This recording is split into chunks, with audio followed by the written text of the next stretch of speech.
दोस्तों नमस्कार। अमेरिका और यूरोप के बीच में ट्रेड एग्रीमेंट लागू हो गया है। अब स्थिति यह है कि अमेरिका की तरफ से तो टैरिफ इमीडिएटली लागू हो जाएंगे, लेकिन यूरोप को रेटिफाई करने के लिए इस एग्रीमेंट को कई हफ्ते या महीने भी लग सकते हैं, क्योंकि यूरोपियन जो एग्रीमेंट है वो हर देश में जाएगा, यूरोपियन मेंबर कंट्रीज में जाएगा और वहां की पार्लियामेंट उनको रेटिफाई करेगी और उस हिसाब से वहां पे कानूनों में बदलाव किया जाएगा। इसलिए हफ्तों से महीने लग सकते हैं। लेकिन ट्रंप ने यह कहा है कि दुनिया का सबसे बड़ा टैरिफ एग्रीमेंट उन्होंने साइन किया है और आज हम इस बात की चर्चा करेंगे कि इसमें ऐसे क्या प्रावधान है जिसके बारे में हम लोगों को ध्यान से देखना चाहिए, क्योंकि भारत पे भी इस तरह का दबाव पड़ता है और पड़ता रहेगा। ऐसी स्थिति के अंदर क्या ये भारत के हित में होगा? इसीलिए इस प्रेजेंटेशन को पूरा देखना, ताकि हम ये अनुमान लगा सकें कि जब आप इंटरनेशनल ट्रेड एग्रीमेंट में एंटर होते हैं तो किस तरह के दबाव आते हैं और किस तरह का लेन देन होता है। तो दोस्तों, इस पूरे प्रेजेंटेशन को अंत तक देखिए, इसको शेयर करिए, क्योंकि अलग अलग सेक्टर्स में आपके भी व्यापारिक हित अगर होंगे तो उस पर भी असर पड़ेगा। क्योंकि जब अमेरिका और यूरोप के बीच में ट्रेड एग्रीमेंट हो रहा है और अमेरिका और यूरोप हमारे लिए इंपॉर्टेंट ट्रेडिंग पार्टनर हैं, तो हमारे पे भी डायरेक्टली इनडायरेक्टली इसका असर पड़ेगा। इसीलिए इस पूरे डॉक्यूमेंट को समझने के लिए बहुत सिंप्लीफाई वे में मैंने आपके लिए करीब 10 स्लाइड का एक प्रेजेंटेशन बनाया है। आप उसको ध्यान से देखिएगा ताकि आपको बारीकियों की समझ हो जाए और फिर आप प्लान कर सके कि आगे क्या करना है। इसलिए शुरुआत करते हैं इस चर्चा को। सबसे इंपॉर्टेंट बात क्या है दोस्तों? जो यूएस टैरिफ है वो 15% लगेगा। जो भी प्रोडक्ट यूरोप से अमेरिका में जाएगा उस पर 15% कस्टम ड्यूटी लगेगी। कुछ प्रोडक्ट को एग्जेम्पशन दिया गया है जो अमेरिका की जरूरत है, जैसे फार्मास्यूटिकल। इसका मतलब यह है कि अमेरिका ने इस एग्रीमेंट को पूर्ण रूप से यह सोच के बनाया है कि उसका हित जिसमें है हम बस उतनी ही बात करेंगे। अब ईयू टैरिफ कितना है? Eliminate on all industrial goods preferential access for की एग्रीकल्चर प्रोडक्ट्स। एग्रीकल्चर प्रोडक्ट में आप प्रेफरेंशियल एक्सेस देंगे, मतलब कस्टम ड्यूटी घटाएंगे और जितने भी अमेरिका में बने हुए इंडस्ट्रियल प्रोडक्ट्स हैं उन पे कोई ड्यूटी नहीं लगेगी। इसका मतलब जीरो ड्यूटी पे अमेरिकन प्रोडक्ट यूरोप में एंटर करेंगे।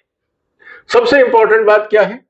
ऑटोज को लेकर US to reduce tariff from 27 to 15 once EU acts on its own tariff. जब आप अपने टैरिफ घटाएंगे उस स्थिति के अंदर 27 से 15% जो यूरोप के ऑटोज हैं उनको अमेरिका में एक्सेस मिलेगा। ईयू कमिटमेंट बदले में $750 बिलियन की एनर्जी परचेज करनी होगी अगले 3 साल में, 2028 तक।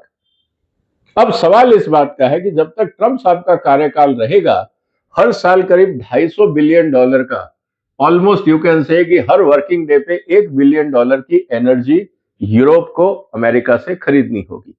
साथ ही साथ हर साल $200 बिलियन के आसपास अमेरिका में इन्वेस्ट करना होगा एज ए एफडीआई। ये भी कमिटमेंट दिया है यूरोपियन यूनियन ने। And plus more military procurement, क्योंकि यूक्रेन में जो लड़ाई चल रही है, अमेरिका ने कह दिया भैया हम तो पैसे देने वाले हैं नहीं, आपने लड़ाई शुरू करी थी, आप भुगतो, आपको हथियार चाहिए हम देंगे, लेकिन फ्री में नहीं मिलेंगे, आपको खरीदना होगा। तो इनडायरेक्टली ट्रंप साहब ने अपनी जो डिफेंस इंडस्ट्रीज थी उनके लिए भी दुकान खोल दी। Non tariff cooperation, standards alignment, digital trade, supply chain resilience, ये सब चीजें जरूरी है क्योंकि यूरोप में नॉन टैरिफ बैरियर बहुत रहे हैं।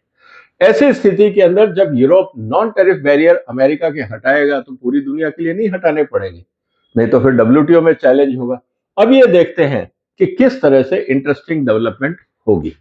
और फिर लीगल स्टेटस ये है कि पॉलिटिकल फ्रेमवर्क है, ये लीगल बाइंडिंग नहीं है जब तक कि हर कंट्री उसको रेटिफाई नहीं करता। And many intentions not enforceable, ये कहा गया है कि हम प्रयास करेंगे, कोशिश करेंगे। अब कहने का मतलब ये है कि अगर आपने प्रयास या कोशिश नहीं करी तो फिर आपको भी बेनिफिट नहीं मिलेगा। अब इसको थोड़ा हम और आगे समझते हैं दोस्तों। अब सवाल आता है कि सेक्टर वाइज इंपैक्ट क्या आएगा। एनर्जी में oil, gas and LNG, US को क्या होगा, $750 बिलियन का ईयू ने कमिटमेंट दे दिया है। इससे जो वहां पे शेल गैस और एलएनजी एक्सपोर्टर्स हैं उनको फायदा होगा। और अमेरिका को क्या, यूरोप का क्या होगा, फोर्स्ड डिपेंडेंस। अगर दुनिया में आपको कहीं सस्ता पेट्रोल डीजल मिल भी रहा है ना, आप नहीं ले पाएंगे क्योंकि आपने कमिटमेंट दे दिया है यूएस को।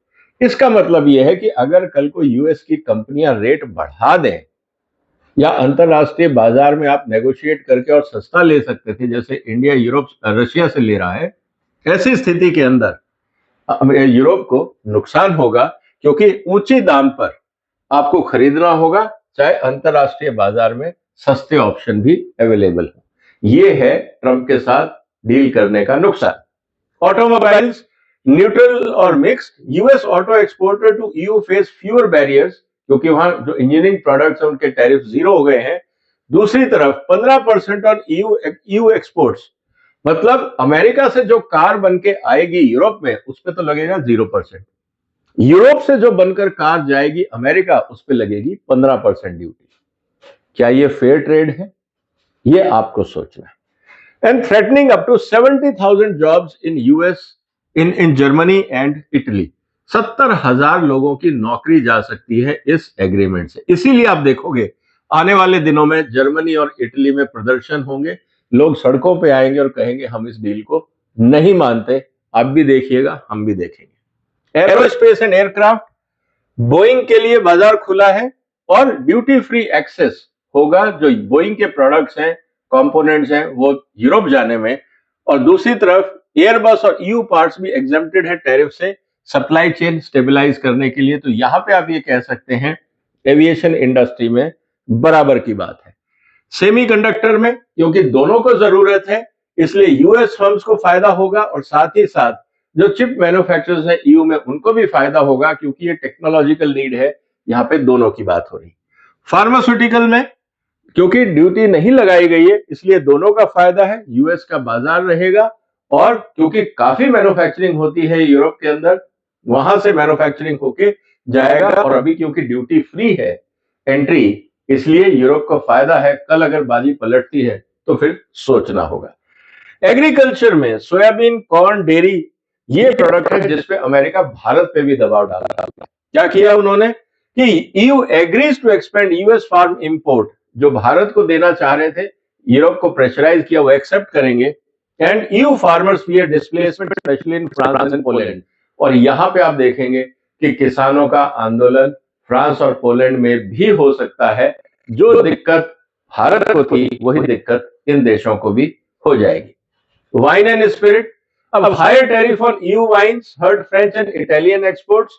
और दूसरी तरफ की EU exports market suffer, no relief granted. उन्होंने कहा हम ये आपको रिलीफ नहीं दे सकते। यहां पे एक टसल की बात रही है। स्टील एंड एल्यूमिनियम, यूएस ने कहा कि साहब हम डोमेस्टिक इंडस्ट्री को बचाएंगे, टैरिफ लगाएंगे, वो नहीं घटाएंगे, 15% है। लेकिन यहां पे जो ईयू के अंदर माल जाएगा वो ड्यूटी फ्री जाएगा, लेकिन जो ईयू का माल अमेरिका जाएगा उस पर ड्यूटी लगेगी।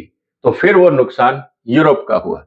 Consumer goods, fashion, luxury and furniture, 15% duty लगेगी। तो जो थोड़ा बहुत ब्रांडिंग का जो फर्क आता है, उम्मीद है कि बहुत ज्यादा फर्क नहीं आएगा, क्योंकि यूरोपियन ब्रांड अमेरिका में प्रेफर किए जाते हैं। लेकिन जो यूरोपियन इंडस्ट्री है, जब दाम 15% बढ़ जाएंगे लग्जरी आइटम पे, तो उनकी सेल कम होगी। और आपको पता है कि फ्रांस, इटली, स्पेन के अंदर लग्जरियस ब्रांड और मैन्युफैक्चरिंग होती है, वो वहां पे असर दिखा सकता है।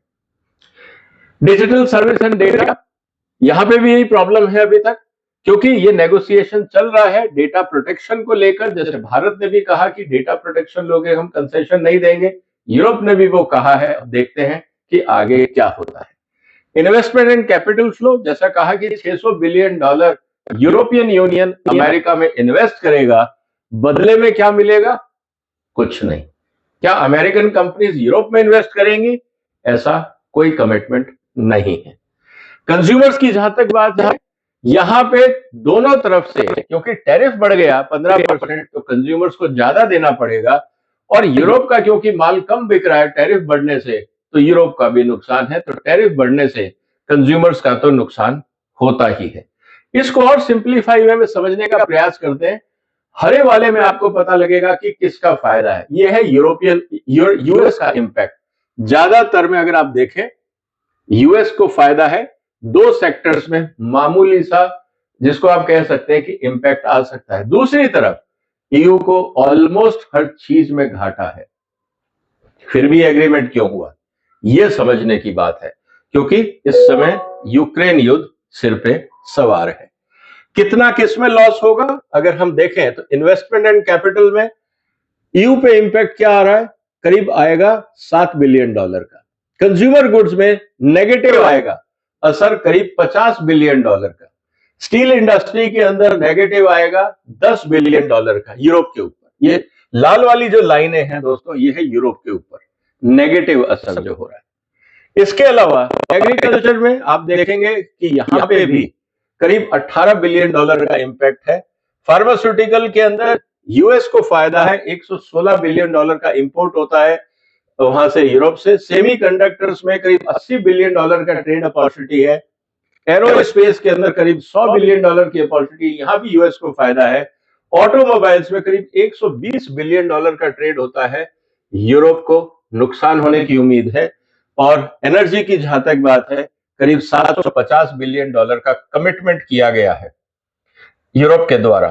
इसका मतलब यह है कि अब जब इंडिविजुअल कंट्री को हम देखते हैं तो क्या प्रॉब्लम है। जर्मनी इस डील से संतुष्ट नहीं है, फ्रांस वहां पे रेजिस्टेंस है, इटली उनको प्रॉब्लम है, स्पेन प्रॉब्लम है। अगर आप देखें तो ज्यादातर जगह पे एग्रीकल्चर को लेकर सब जगह प्रॉब्लम है। और यही दबाव ट्रंप साहब भारत पे डाल रहे थे। और बाकी जो कंट्रीज हैं वो बहुत छोटे कंट्रीज हैं, उनको लगता है कि मजबूरी है, क्योंकि हमें इस समय यूएस का सपोर्ट चाहिए। ट्रंप के साथ के बगैर हम लोग यूक्रेन की लड़ाई नहीं जीत पाएंगे। इसलिए दोस्तों अब सवाल इस बात का है कि इस पूरे प्रोसेस के अंदर क्या यह डील यूरोप के फायदे में हुई है। अमेरिका ने तो पूरा फायदा उठाया है, अपने तरफ से पूरा दबाव डाला है। उनका यहां तक भी कहना है कि अगर आप ये डील नहीं करते तो यूक्रेन की लड़ाई में अमेरिका साथ नहीं देता। अब यूरोप की मजबूरी है, अकेले वो रशिया से लड़ नहीं सकते, हथियार उनके पास है नहीं, मैन्युफैक्चरिंग उनके पास है नहीं। उनकी मजबूरी है अमेरिका को इन्वॉल्व करना। और बदले में ट्रंप साहब ने, जैसे एक सूदखोर होता है ना, पूरा मौके का फायदा उठाया और ये कहा कि भैया आपको अगर चाहिए तो ये मेरी शर्तें हैं, टेक इट और लीव इट। मजबूरी थी यूरोप की कि ये टर्म्स कंडीशंस उनको एक्सेप्ट करनी पड़ी। दोस्तों अब सवाल इस बात का है कि क्या इस तरह से ट्रेड नेगोशिएशंस ज्यादा समय तक सस्टेन कर पाएंगे। क्या लोकल पॉपुलेशन जो यूरोप की है, क्या उनके वहां एम्प्लॉयमेंट, किसानों के आर्थिक हितों का ध्यान नहीं रखना चाहिए। कब तक वहां की जनता सफर करेगी। इसका मतलब यह है कि यूरोप के अंदर जो टैक्स कलेक्शन होगा उसमें सब्सिडी और वेलफेयर स्कीमें बढ़ानी पड़ेंगी ताकि वो अपनी आबादी को खुश रख सके।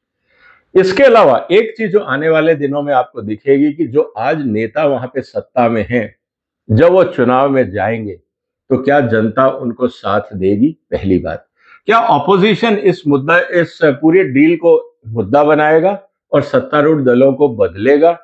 ये भी एक इंटरेस्टिंग डेवलपमेंट देखने के लिए हो सकता है। आप भी नजर बनाए रखिए, हम भी नजर बनाए रखेंगे। अगर आपके कोई और विचार है इस एग्रीमेंट पे, जरूर हमारे साथ शेयर करिए दोस्तों, क्योंकि मुझे लगता है कि यूरोपियन यूनियन ने जो अपनी इंडिपेंडेंस थी, अपना जो वर्चस्व था, उसको खो दिया है। अब पूरी दुनिया में ये लगेगा कि भाई यूरोपियन यूनियन अमेरिका के लिए बी टीम है, इसलिए अब उनकी बात पे वजन देने की कोई जरूरत नहीं है, क्योंकि जब वो अपना हित नहीं बचा पाए तो हमारे हित के लिए क्या लड़ेंगे। तो बहुत कुछ जियोपॉलिटिक्स इसका असर आपको देखने को मिलेगा।